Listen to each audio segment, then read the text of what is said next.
ابو ذر رحمۃ اللہ علیہ ایک محدث گزرے ہیں، تو ان کا آخری وقت آیا، شاگرد پاس بیٹھے ہوئے تھے، انہوں نے سوچا ویسے یہ حکم بھی ہے کہ مردے جب انسان مرنے لگے تو اس کو کلمہ طیبہ کی کیا کرو، تلقین کرو۔ تلقین کیا ہے؟ تلقین یہ نہیں کرنی کہ بھائی آپ کلمہ پڑھ لو، یہ بہت غلط بات ہے۔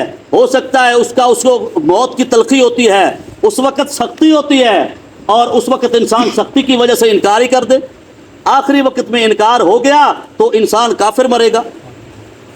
اس لیے اس کو کہا نہ جائے، بلکہ تلقین کیا ہے؟ تلقین یہ ہے کہ خود انسان پڑھنا شروع کر دے۔ اس لیے ابو ذر رحمۃ اللہ علیہ محدث جو تھے، ان کا آخری وقت تھا، ان کے شاگردوں نے دیکھا کہ ہمارے استاد کا آخری وقت ہے، لہٰذا کلمہ طیبہ کی تلقین کریں تو کیسے کریں؟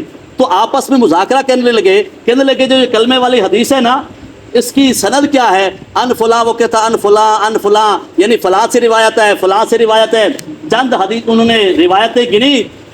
تو اتنے میں ابو ذر رحمۃ اللہ علیہ کو سمجھ آ گئی کہ یہ کیا کہنا چاہتے ہیں۔